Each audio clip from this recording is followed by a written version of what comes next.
پھر سنن ماجہ میں حدیث ہے، ابو درداء اصحاب صوفہ میں سے ہیں، وہ کہتے ہیں کہ نبی علیہ السلام نے بڑے پیارے الفاظ ہیں، میرے خلیل نے مجھے 3 وصیتیں کی تھی۔ نمبر 1، اللہ کے ساتھ شرک نہ کرنا، خواہ تمہارے ٹکڑے ٹکڑے کر دیے جائیں یا تمہیں آگ میں جلا دیا جائے۔ نمبر 2، کبھی نماز، فرض نماز نہ چھوڑنا، ورنہ اللہ کے ہاں تمہارا ذمہ اٹھ جائے گا، یعنی اللہ کو پھر کوئی پرواہ نہیں۔ اور نمبر 3، شراب نہ پینا، تمام گناہوں کی چابی شراب ہے۔ یہ 3 وصیتیں ابو درداء کہتے ہیں کہ نبی علیہ السلام نے مجھے کی تھی۔ پھر مسند امام احمد میں وہ حدیث ہے کہ نبی صلی اللہ علیہ وآلہ وسلم نے فرمایا کہ جو شخص نماز پڑھنے والا ہے، قیامت والے دن اس کی نماز اس کے لیے دلیل ہوگی، نور ہوگی اور نجات کا ذریعہ ہوگی، اور جو نماز چھوڑنے والا ہے اس کے لیے نہ کوئی نور ہوگا، نہ نجات کا کوئی سبب ہوگا،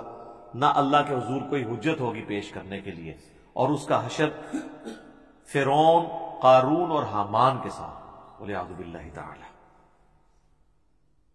اور ایک اور حدیث ہے سنن ابی داؤد میں کہ قیامت والے دن سب سے پہلے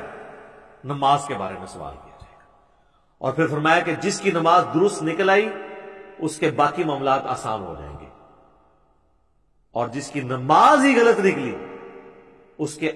بعد کے معاملات اس سے زیادہ مشکل ہو جائیں گے۔ پھر اسی حدیث میں الفاظ ہیں کہ اگر کسی کے فرائض میں کوئی کوتاہی رہ گئی تو اللہ تعالیٰ فرشتوں سے کہے گا کہ میرے بندوں، اس بندے کی کوئی نفلی عبادت دیکھو، جو ہم سنت پڑھتے ہیں، یعنی 12 سنتیں موقع نفلی عبادت ہے، تو فرائض کی کمی اس سے پوری کر لی جائے، لیکن فرض کے اوپر کوئی کمپرومائز نہیں ہے۔ لہذا یہ جمعے کے معاملے کو اتنا ہلکا جاننا اور کہنا جی بس ٹھیک ہے دیکھی جائے گی، کوئی فرق نہیں پڑتا۔ اور حقیقت بات تو یہ ہے کہ علماء عرب تو آپ کو پتہ ہے کہ نماز چھوڑنے والے کی تکفیر کرتے ہیں، اور ان کے فتوے کے تحت تو پھر ظاہر ہے کہ نکاح بھی ٹوٹ جائے گا، جو انہوں نے پوچھا نکاح تو ٹوٹ جائے گا ظاہر ہے، اور ایسی عورت کو تو ایسے مد سے بالکل طلاق لے لینی چاہیے، اس کو دھمکی لگائے کہ یا تو نماز شروع کر، جمعے کی نہیں عام نماز بھی، ادروائز دیکھیں نا جی، اب یہ تو نہیں کہ آپ نے صرف کلمہ پڑھ لیا تو آپ مسلمان تصور ہو جائیں گے، یعنی اسلام 3 چیزوں کا نام ہے نا، اقرار باللسان، زبان سے اقرار کرنا، وتصدیق بالقلب، اور دل سے تصدیق کرنا، وعمل بالجوارح، اور اپنے اعمال کے ساتھ، جوارح کے ساتھ اس کو ایگزیکیوٹ بھی کرنا۔ جب میں آپ کو حدیث بتا رہا ہوں جامعہ ترمذی کی کہ صحابہ کرام علیہم رضوان تارک الصلاح کی تکفیر کرتے تھے، آپ نے عمر سیریز میں نہیں دیکھا کہ جب وہ جاتے ہیں جو مرتدین قبائل کی طرف، جن کی طرف ان کو خبر ملتی ہے کہ یہ مرتد ہوئے ہیں، تو وہ کہتے ہیں اذان دو، جواب میں اگر وہاں سے اذان کی آواز آتی ہے تو وہ پھر حملہ نہیں کرتے تھے، اور نہیں آتی تھی تو پھر وہ، یعنی وہ ان کے لیے جو ٹیسٹن انہوں نے رکھا ہوا تھا نا، چیک پوائنٹ، وہ نماز تھی۔ اب مجھے بتائیں صحابہ اگر اس وقت دنیا میں آ جائیں، اور ہم جو اس وقت کلیم کر رہے ہیں کہ دنیا کا سب سے بڑا اسلامی ملک پاکستان ہے نا، کہتے ہیں انڈونیشیا کو پیچھے چھوڑ دیا نا آپ آبادی کے اعتبار سے، تو وہ پاکستان کے شناختی کارڈ میں جو لکھا ہے اس اعتبار سے تو واقعی سب سے بڑا ہے، لیکن اگر اس کو اللہ کے کرائٹیریا میں دیکھا جائے تو یہ کہاں پہ کھڑا ہوگا ملک؟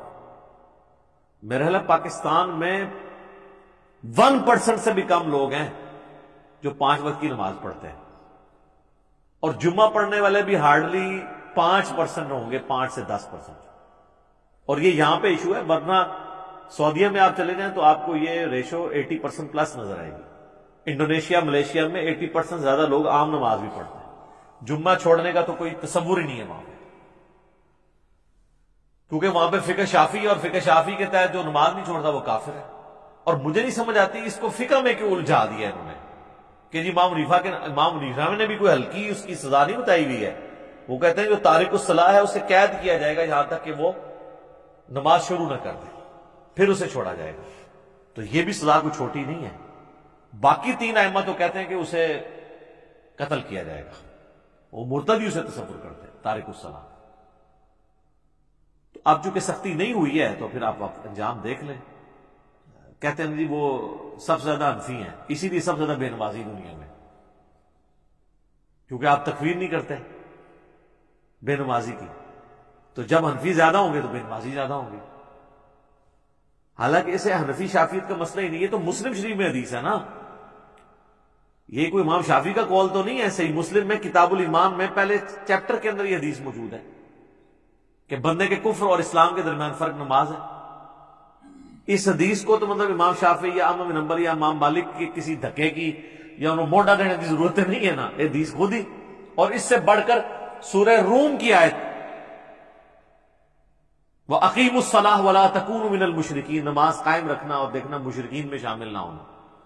تو جناب یہ جمعوں وغیرہ کے چکر سے ذرا باہر نکلیں، جمعے والی بات تو یعنی یہ تو بہت بڑی بات ہے۔ عام نماز بھی اگر کوئی شخص چھوڑتا ہے، تارک الصلاح ہے، تو وہ قانوناً تو اسلام کی روح سے تو وہ اسلام سے خارج ہو جائے گا، الا یہ کہ وہ توبہ کر لے۔ ویسے تو یہ چھوٹے موٹے، ویسے تو ان کو یہ پڑھایا ہوا ہے کہ اگر کوئی بریلوی دیوبندی کے پیچھے جا کے نماز پڑھ لے اس کا نماز جنازہ تو اس کا نکاح ٹوٹ جاتا ہے، تجدید ایمان بھی اسے کرنا پڑتا ہے۔ اس سے کبھی یہ نہیں بتایا گا کہ تو نماز نہیں پڑھتا تو اس پہ بھی تیرا نکاح ٹوٹے گا۔ کتنا یار دیکھیں آپ کتنا بڑا مسئلہ ہے، یعنی جو بڑا ایشو تھا وہ نہیں بتایا گیا اسے کہ نماز چھوڑنے سے بھی تیرا نکاح ٹوٹ سکتا ہے، نماز چھوڑنے کی وجہ سے بھی تیری بیعت، چلو جو بھی انہوں نے ایک ٹوٹی پوٹی فارم میں اپنا ایک سلسلہ شروع کیا ہے وہ ٹوٹ سکتا ہے۔ ادھر تو وہ جن کے بیعت ہوئے ہوتے ہیں وہ نہیں نماز پڑھتے، خود کہاں سے پڑھنی ہے انہوں نے؟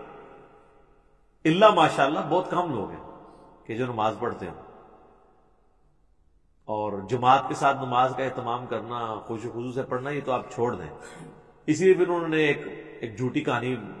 سب کے ہاں ملتی ہے کہ وہ نماز تو اللہ کی معرفت کا ذریعہ ہے، جو اللہ تک پہنچ چکے ہوں تو نماز ان کو ضرورت ہی نہیں ہے، یا اگر انہوں نے پڑھنی ہے تو وہ کہتے ہیں دل کی نماز ہوتی ہے۔ چندہ دل کا نہیں ہوتا، جو روٹیاں اور روسٹ توڑتے ہیں اور کھاتے ہیں، اپنی توندیں بڑھاتے ہیں، وہ دل کی نہیں ہوتی، اور جہاں بات آتی ہے نماز پڑھنے کی وہ دل کی ہوتی ہے، ٹھیک ہے۔ اور نماز پڑھنے کے لیے جاتے ہیں مکے مدینے، پیشاب کرنے کے لیے اپنے ٹوائلٹ میں جاتے ہیں، ان کے تو ٹوائلٹس کو لگائیں تالے، انہوں کو جتنے نماز پڑھنی ہے استنجا بھی اتنے ہی کرو جا کے روحانی طور پہ، تم لگ پتہ جائے گا روحانی طور سے کتنے جاز۔ یعنی جو بندہ یہاں بیٹھے بیٹھے مکے اور مدینے جا کے نمازیں پڑھ رہا ہے، استنجا کرنے کے لیے وہ کیوں اٹیچ باتھ میں جاتا ہے؟ اتنی بڑی ایکٹیویٹی وہ پرفارم کر رہا ہے تو استنجا بھی ہوتے ہی کرو، ٹھیک ہے۔ ان کے آپ ٹوائلٹ بند کریں، ان کے اوپر سی سی ٹی وی کیمرے لگائیں اور دیکھیں پھر جناب یہ کتنی دیر آپ کو نمازیں پڑھ کے بتاتے ہیں، سب کہانیاں ان کی کھل جائیں گی۔